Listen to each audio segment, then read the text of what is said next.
Вы смотрите «Актуальное интервью». С вами Надежда Саханская. Здравствуйте. С 27 марта по 7 апреля в Якутске пройдет ежегодная декада архитектуры и дизайна. В программе воркшопы, выставки, конференции, семинар для главных архитекторов, экскурсии и олимпиады. Это идеальная площадка для обмена опытом, вдохновения и профессионального роста. Для якутян отличная возможность заглянуть в мир архитектуры, побольше узнать о своих городах и даже повлиять на их облик. Об этом событии и еще нескольких в сфере архитектуры и благоустройства территорий мы поговорим сегодня с Любовью Попок. Любовь Александровна, здравствуйте. Здравствуйте. Ну, давайте, наверное, поговорим сначала о декаде. Какие ключевые события вообще стоит отметить? Ну, в первую очередь, наша декада проходит каждый год, но в этом году у нас юбилейная, потому что в рамках декады мы, конечно же, вспоминаем, что у нас есть школа архитектуры и дизайна при Союзе архитекторов, им уже 30 лет. Там готовят молодых архитекторов, проектировщиков самого раннего возраста. Также в этом году юбилейное мероприятие и 15 лет кафедре как раз Северо-Восточного университета, кафедры архитектуры и градостроительства. В рамках вообще в декады у нас, конечно, очень много мероприятий, очень таких достаточно разнообразных, как вы уже сказали, у нас и воркшопы будут, и выставки.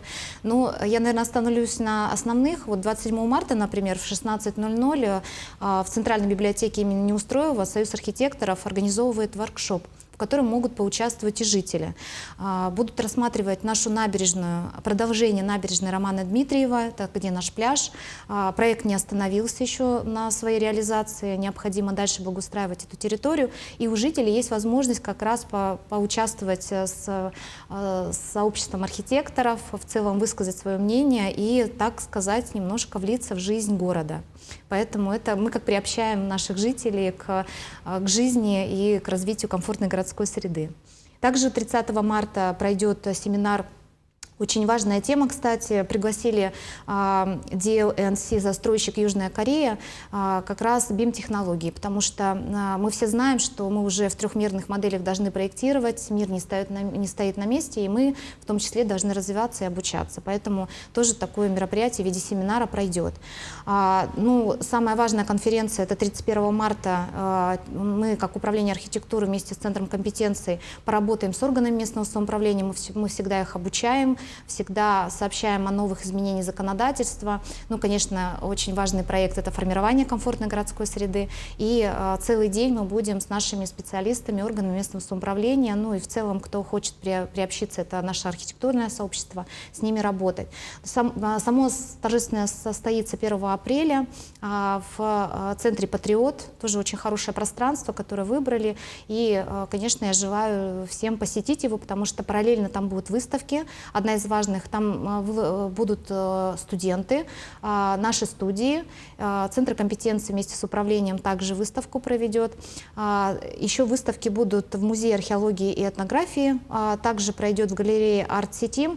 И очень новая такая история, когда мы хотим немножко погрузить наших жителей вообще в архитектуру, в целом, как живет наше архитектурное сообщество. В кафе-точках также будут выставки, то есть, возможно, зайдя в кафе, купив кофе, вы можете как раз увидеть эту выставку.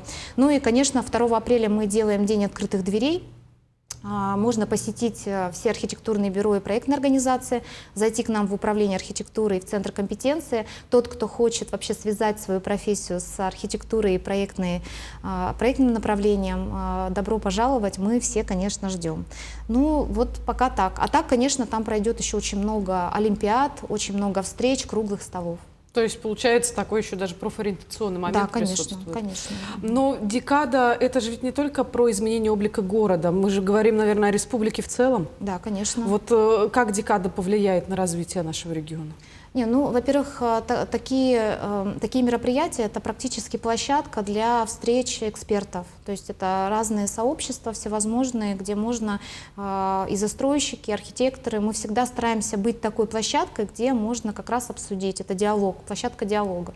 И, конечно, это очень важное влияние, тем более вызовов очень много в нашей стране. И, соответственно, мы должны немножко приземлять эти вызовы под свой регион.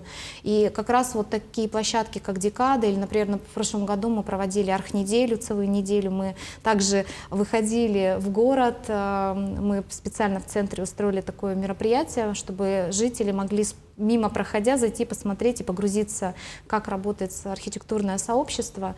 И как раз вот такие площадки, они позволяют решать вопросы, не реализовывать, а, наверное, высказывать какие-то свои идеи, которые действительно могут воплотиться в жизнь. Например, у нас климатические условия сложные, у нас есть территории, где вечно мерзлые грунты, и всегда это вызов для нас, и мы всегда какие-то решения принимаем. И вот, например, в рамках как раз, где будет открытие, мы проведем такой круглый стол, сделали запрос официально, у нас будет подписано соглашение с университетом, где мы хотим, чтобы наши студенты проработали многофункциональные центры, потому что жизнь не стоит на месте, у нас происходит изменение населенных пунктов, где-то мы оптимизируемся, где-то мы пытаемся создавать более правильную и комфортную среду, где-то мы рассматриваем экономическую сторону, это тоже немаловажно. Поэтому такая площадка, как Декада архитектуры, позволяет как раз вот об этом поговорить.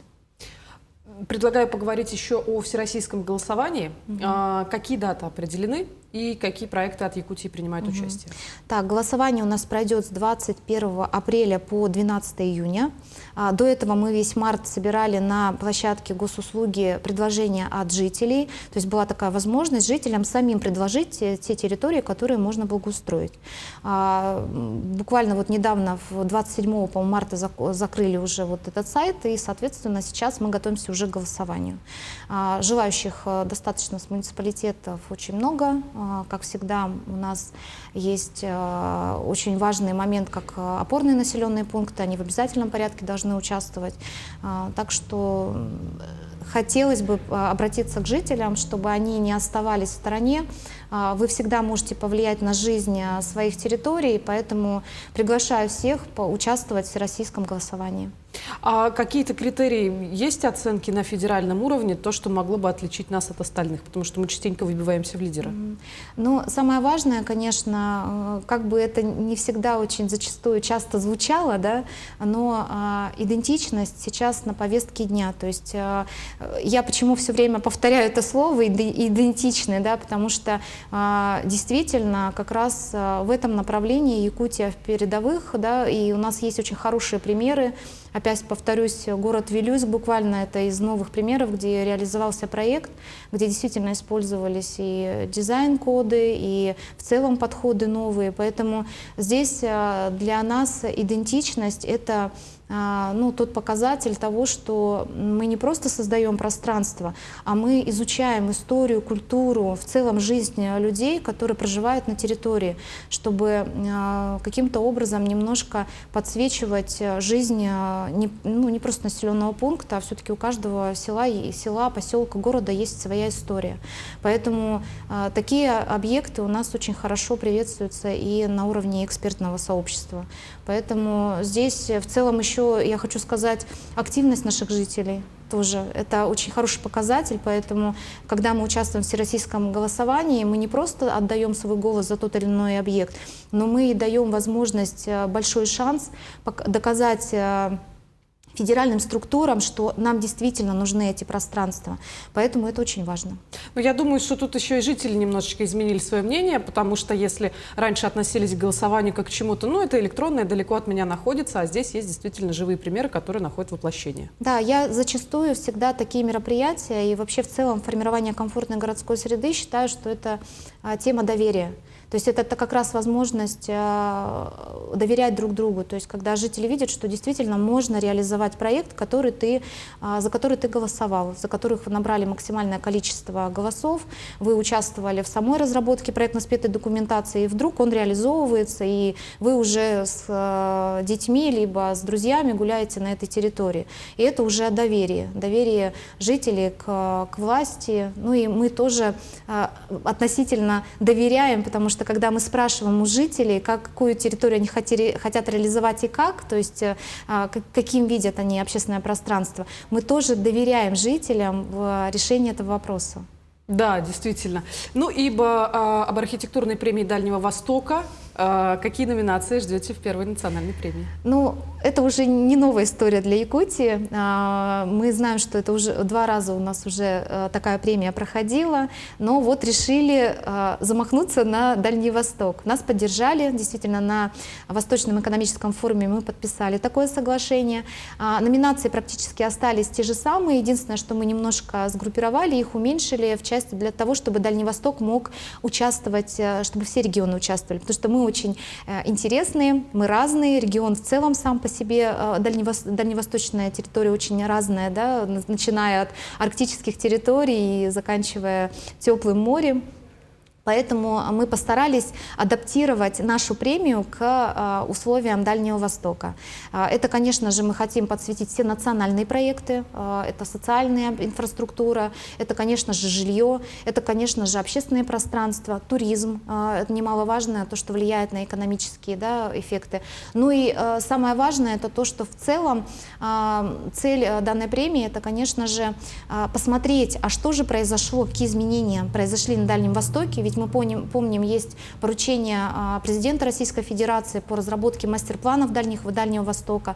В рамках этого мастер-плана реализуются уже по всему Дальнему Востоку. И как раз есть возможность посмотреть, какой результат мы получаем и какую роль архитектурное сообщество именно несет при развитии территории. А на самом деле несет очень огромную, колоссальную, важную роль. Потому что как раз за счет архитекторов создаются пространства, как открытые, так и закрытые, да, которые действительно влияют на комфортную жизнь людей в наших городах. Это действительно так. Любовь Александровна, большое спасибо, что пришли к нам сегодня, поделились интересной информацией. Успехов вам в проведении декады, которая стартует вот уже в эту пятницу. Ну и по возможности приходите к нам еще. Спасибо, обязательно. Напомню, вы смотрели актуальное интервью. До встречи в эфире.